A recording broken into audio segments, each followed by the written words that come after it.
Good morning student.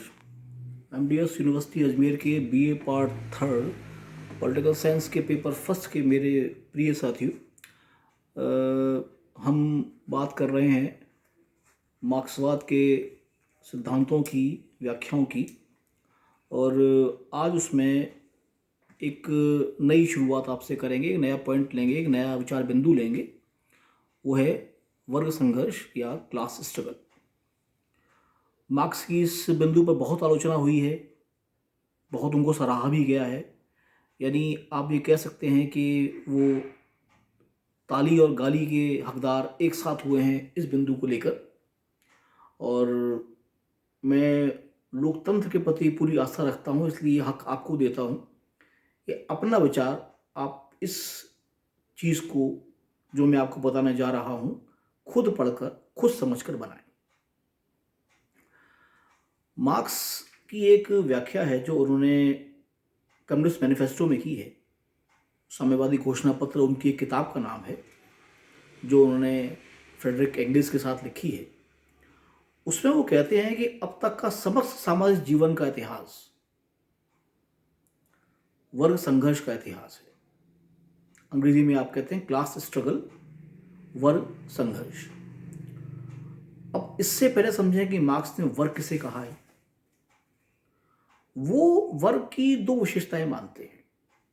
पहला, जिनके हित समान हो,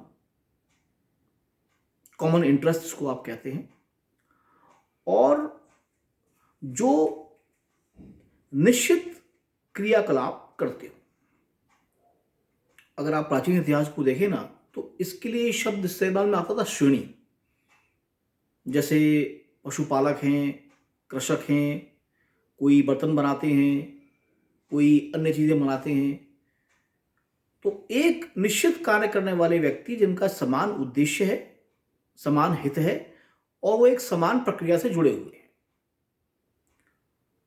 मार्क्स ने माना है कि समाज में केवल दो ही वर्ग हैं, सर्वहारा वर्ग और पूंजीपति वर्ग। पूंजीपति वर्ग उसने उसको माना है कि उत्पादन के साधनों पर जिनका नियंत्रण है। अब आप इतिहास के प्राचीन रूप से लीजिए और वर्तमान तक आ जाइए। उत्पादन के सारे साधन दो बिंदुओं पर आकर एक हो जाते हैं, वो है पूंजी और भूमि।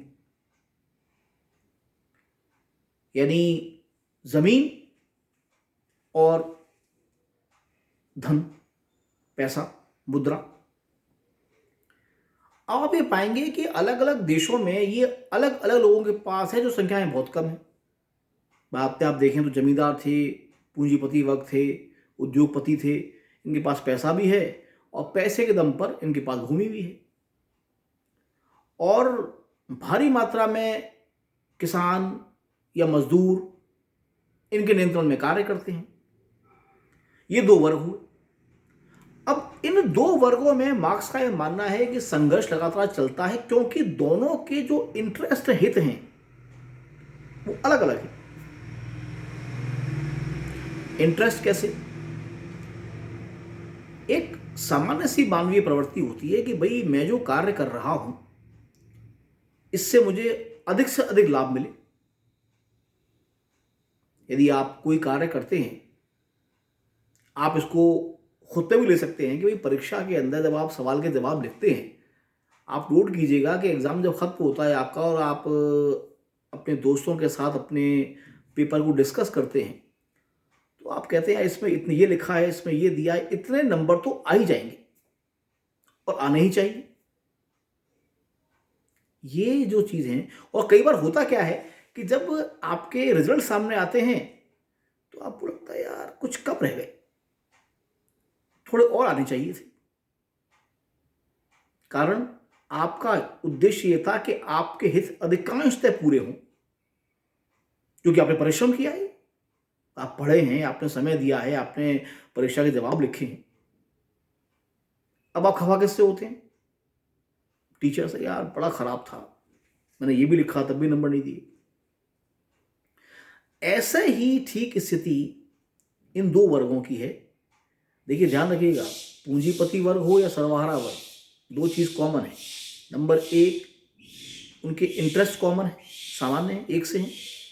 और दूसरा, वो अपने इन्वेस्टमेंट की मैक्सिमम प्रॉफिट चाहते हैं। अब दूसरी बात पे आइए, वर्ग संघर्ष की भूमिका कैसे बनती है। श्रमिक चाहता है कि भाई उसको अधिक से अधिक वेतन मिले, भुगतान मिले, ताकि उसका जीवन अच्छा बीते, उसका और उसके परिवार का। पूंजीपति सोचता है कि नहीं, मैं इससे काम तो खूब लूं, जितना ले सकूं, और इसको वेतन कम से कम दूं ताकि मेरा लाभ बढ़े। यही कारण है, मार्क्स ने माना है कि इन दोनों वर्गों के बीच में कोई समन्वय नहीं हो सकता। उन्होंने कारण ये दिया। अब देखिए होता क्या है, समझिए इस चीज को। मार्क्स पर बड़ा प्रभाव था नेचुरल साइंसेस का भी, प्राकृतिक विज्ञान को भी उन्होंने खूब पढ़ा और अपने दर्शन में उसका इस्तेमाल भी किया। जैसे एक कहावत है कि साहब, इसको आपने मनुस्मृति में भी पढ़ा है, बड़ी मछली छोटी मछली को खा जाती है। माइट इज राइट, जिसको आप कहते हैं हिंदी में, हम बोलचाल की भाषा में कहावत कहते हैं, जिसकी लाठी उसकी भैंस। इस चीज को मार्क्स ने भी अपने दर्शन में इस्तेमाल किया है कि भाई पूंजीपति पूंजीपति को समाप्त करते हैं। कारण भाई मेरा एक उद्योग है, उससे मुझे इतना लाभ मिल रहा है, मैं इसको और बढ़ाना चाहता हूं। कैसे बढ़ेगा? जब दूसरे का उद्योग खरीद लूं, या उस पर कब्जा कर लूं, या उसका उद्योग मैं बंद करवा दूं। तो ये संघर्ष खाली पूंजीपति और सर्वहारा वर्ग में नहीं हो रहा है, बल्कि ये संघर्ष पूंजीपतियों में भी आपस में हो रहा है। जो छोटे और कमजोर पूंजीपति हैं, उनको बड़े और ताकतवर पूंजीपतियों का डर है, और इसका अंजाम निश्चित है कि आखिरी में जाकर कुछ ही बचेंगे खिलाड़ी, जो बड़े खिलाड़ी हैं। बाकी छोटे मोटे उद्योगपति गायब हो जाएंगे। लेकिन इसके समांतर ही आप देखिए, मैं जहां मेरी फैक्ट्री है, जहां का मैं पूंजीपति हूं, मान लीजिए मेरे पास 10,000 मजदूर काम करते हैं, मैंने किसी दूसरे के उद्योग को अपने नियंत्रण में ले लिया, उसके पास 5,000 और थे, तो मेरे पास कितने श्रमिक हो गए? 15,000। अब आप इस गणित को समझिएगा।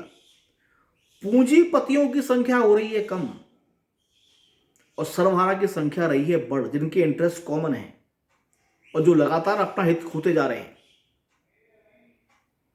उनकी जो एकता है, ये अंततः संघर्ष के रूप में फूटेगी, ऐसा मार्क्स की अवधारणा है, और एक वर्ग संघर्ष होगा।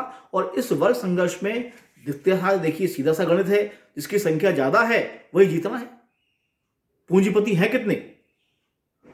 नहीं के बराबर। जीतेगा ये सर्वहारा वर्ग, मजदूर वर्ग। इसको मार्क्स का वर्ग संघर्ष कहते हैं।